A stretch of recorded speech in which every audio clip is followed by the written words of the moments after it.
皆さんこんにちは。シンガポール人の J です。Hi guys, this is J here. 今日はちょうど時間があって大学に来て晩ご飯を食べようと思いましたが、バスに乗って入った時に大学の光景がだいぶ変わりましたなぁと改めて感じました。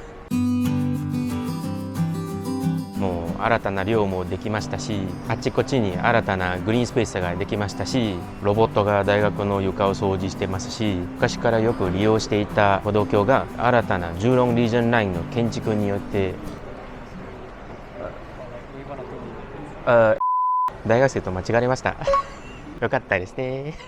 昔からよく利用していた歩道橋が新たな MRT 線ジューロンリージョンラインの建設によって解体されましたし、いろんな光景が変わっていましたですね。それで今年また大学のランキングが発表されましたが、 NUS シンガポール国立大学とこの大学 NTU 南洋理工大学がアジア大学の上位にランクインされたことによってすごく嬉しかったんですね。しかしそのアジア大学のトップの一つとしてのプレッシャーと、その大学に入っている大学生の競争がどれぐらい激しかったかを少し語ろうかなと考えています。これからの話はあくまでも私がこの大学に入っていた時の個人談なので、もしかして現在そのシステムが変わっていったかもしれないんですけれども、最初の話はスターズ・ウォーズの話です。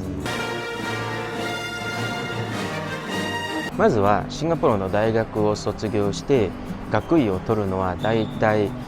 必要な科目を取って合格することですね。で、各大学でその学生が科目を習得するシステムが異なりますね。で、NTU ではそのシステムは学生自動登録システムですね。略してスターズです。で、毎学期の初めに大学生の皆さんがそのスターズシステムを使って取りたい科目を取得するんですね。各科目にいろんなスロットがあるんですね。で、もちろん例えばレクチャーとかは同じ時間帯で同じ場所で同じ教授がやってるんですけれども、少人数でやってるクラス、例えばチュートリアル、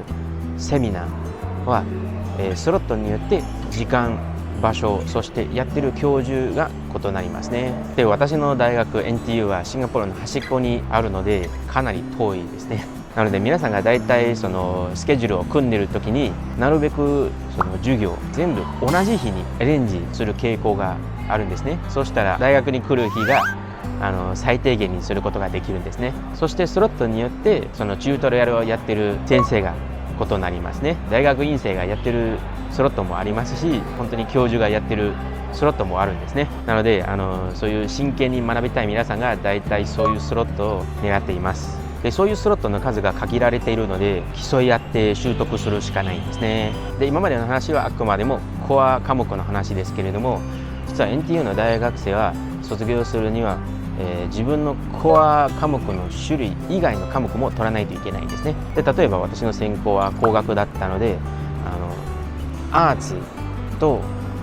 ビジネスの科目を取らないといけなかったんですね。そこはまた別の競い合うこともありますし、最後にもう一種類の科目、それはUE という Unrestricted Elective、 いわゆる何の種類を取らないといけないかは制限なしで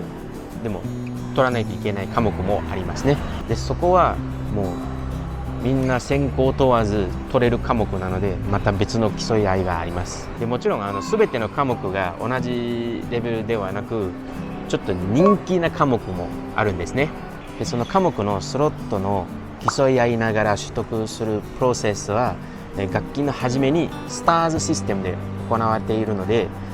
それはスターズウォーズということですね。とはちょっと違いますね。で、そのスターズウォーズが未だにも大変なことになっているという話がよく聞いていますね。自分が取りたかった科目が取れなかったり、取れた科目のスロットの組み合わせが最悪で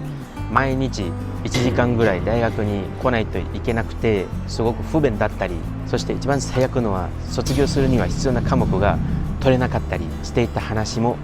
何回も聞いていました。大変でしたね、それは。でもスターズウォーズはだいたい学期の最初の2週間以内に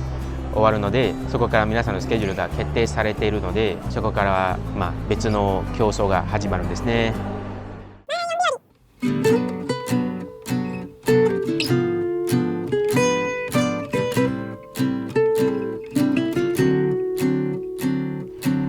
そして学期が始まると2つ目の競争の話が入るんですね。それはベールカーブの現象です。でこの現象は、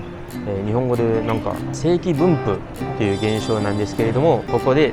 その形が鈴みたいな形なので皆さんがベールカーブと呼んでいます。でこの現象はいろんな状況で、見られるんですけれども、この話の場合ではテストの結果の話ですね。で NTU ではその科目のテストが終わったら教授の皆さんがだいたいまず点数順で学生を並んでから大学のなんかガイドラインとして上位の何パーセント、例えば 5% は A プラス、その次の 10% は A、その次の 10% は B とか、そういう感じでグレードを与えているんですね。でもちろんテストがちゃんと設定したら一つのテストで、すぐ上位の人と普通の人を分けられるんですけれども、でももちろん例えばテストが簡単すぎる場合、皆さんが上位になっているとか、テストが難しすぎると皆さんの点数が低すぎるとか、そういう状況に対するの調整ですね。なので NTU で科目を取るときにその分野を知るだけではなく、周りの皆さんよりもっと知らないと、もっと成績を出さないといけないんですね。でこれがまた大変なことになるんですね。で私の大学生時代に工学の皆さんが経済学の基礎という科目を取らないといけなかったんですね。その科目の最初のクイズに、30点満点のうち私28点を獲得したので、ちょっとよくできたんじゃないかなと思っていたら、実はクラスの皆さんは半分以上中学校かカレッジですでに経済学を取っていた人が多かったので、皆さんがほぼ満点か29点しかなかったので、実は私そのクラスの最下位でしたなのでそれを気づいたら、このコースで残っていたら絶対ベルカーブにやられるので、その科目を SU したんですね。例えばそういう中国かインドからの大学生がすでに前の教育で例えばラプラス変換すでにできているので、そういう科目を取るとテストとかがあるときに絶対そのベルカーブの上位に来てしまうので、現地学生の方がちょっと不利という状況があるんですね。そこは厳しいですね。もう暗くなったらこのザ・ハイブがもっと映えるように見えたんですね。はい、ただいま NTU のスポーツ&レクリエーションセンター、略して SRC にいますね。ここは試験会場以外主な用途としては、こういういろんなスポーツができる施設ですね。で私の後ろにあるのはザ・ウェーブですね。2017か8年にオープンした東南アジアで最初に木で作られたスポーツホールです。結構工学と建築的にすごい建物らしいですけれどもね。でただいまの時間は8時ぐらいなんですけれども、まだ大学生の皆さんがここで運動したりスポーツやったりしているんですけれども、おそらくここにいる半分以上の皆さんが学生寮に泊まっていると思いますね。で NTU のキャンパスライフは勉強だけではなく、こういう学生寮生活と部活も含まれているんですけれども、その中にも少し競争の部分もあるんですね。で NTU と NUS の一つの違いとしては、 NTU では1年生は希望したら必ず学生寮で泊まれることができるんですけれども、2年目から、こういうキャンパスライフ制度があって、そこでポイントを計算されていますね。でキャンパスライフシステムでは部分2つあるんですね。で1つは自宅が大学との距離によってポイントをもらうんですね。例えば NTU はパイニアの近くにあるので、例えばシンガポールの東に住んでいらっしゃる皆さん、例えばチャンギとかパーセリーズに住んでいる大学生の皆さんはもっとポイントもらえるんですね。8ポイントとかで、もちろん海外からの大学生は距離がマックスですね。もちろん9ポイントですね。そうしたらその学生寮の用途が本当に最大限まで使われるんですね。でそのキャンパスライフシステムのもう一つの部分はインボーフメントですね。どれぐらい大学の活動に参加しているか、貢献しているかということによってポイントをもらえるんですね。例えば各学生寮に委員会かスポーツチームかマインゲームズチームに入っていたら、いわゆるそのホールを代表しているものなのでポイントを多くもらえるんですね。でもちろん他の方法もあるんですね。例えばNTU の部活に参加しているとか、参加するといっても一般メンバーと例えば委員会に入ったりすることによってもらえるポイントも異なるんですね。そして部活時代も差があるんですね。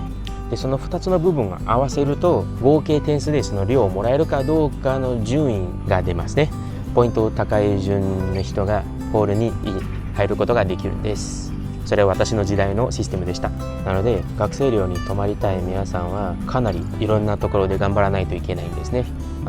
ホールでいろいろ参加したり代表したり大学の部活でいろいろ貢献したり成績を出したりしないといけないですね。で最終的にもらえた合計点数が他の人と比べてしまうのでそこまた別の競争が出てしまうんですね。で NTU 南洋理工大学がどんだけイメージがあってもやはりその一番プレッシャーを感じれる人たちはその日々周りの人と競い合いながら頑張っている大学生の皆さんのではないかなと思います。はい、以上私の大学生時代の競争についての話でした。この動画がもし面白かったらぜひ高評価そしてチャンネル登録よろしくお願いします。ではまたね。この動画面白かったらぜひ高評価そしてチャンネル登録よろしくお願いします。